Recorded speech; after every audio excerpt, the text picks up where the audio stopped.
Assalamualaikum warahmatullahi wabarakatuh. Dalam video laporan ini, kami dari kelompok 6 ingin menyampaikan beberapa informasi mengenai tindakan kejahatan berupa kekerasan seksual. Sesuai dengan akun sosial media kami, yaitu @stopcatcalling. Seperti yang kita tahu, berbagai kriminalitas yang terjadi setiap harinya di jalanan seperti pelecehan seksual, dan biasanya terjadi secara verbal atau yang bisa kita ketahui dengan istilah catcalling.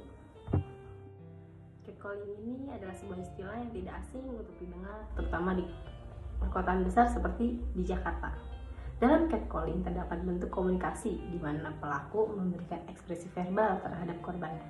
Misalnya melalui siulan dan juga komentar-komentar tentang bentuk tubuh mereka dengan menyerang atribut seksual korban.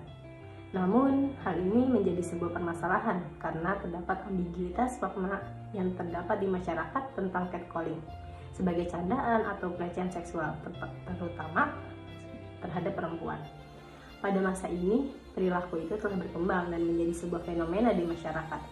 Mengapa hal ini disebut sebagai sebuah fenomena? Karena kejadian tersebut merupakan hal-hal nyata dan dapat disaksikan menggunakan panca indera.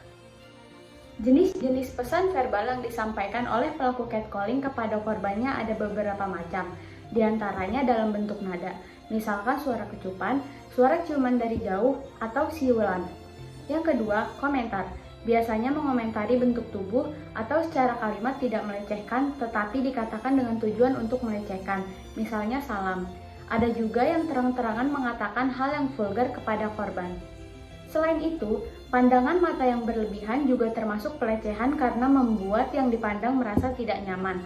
Misalnya seseorang yang memandangi orang lain dari ujung kaki hingga ujung kepala. Salah satu kasus catcalling yang dialami oleh Putri Indonesia Lingkungan yang menjadi juara Miss Internasional tahun 2017, Kevin Liliana, pada tanggal 30 Januari tahun 2019. Ia menceritakan tentang kronologi catcalling yang terjadi pada dirinya ketika ia sedang berjalan kaki untuk menunggu taksi. Kevin dengan berani membicarakan hal tersebut di media sosial pribadinya, yang ia menyuarakan dengan lantang tentang stop menganggap wajar catcalling. Ia menceritakan kronologi terjadinya catcalling yang terjadi pada dirinya ketika ia sedang berjalan kaki lalu hendak menunggu taksi. Ada mobil CR-V berwarna abu-abu yang mengklakson kecil dirinya.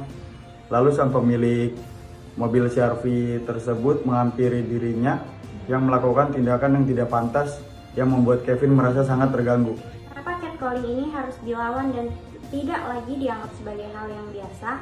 Tentunya selain itu adalah sebuah bentuk pelecehan, catcalling juga berdampak negatif pada wanita.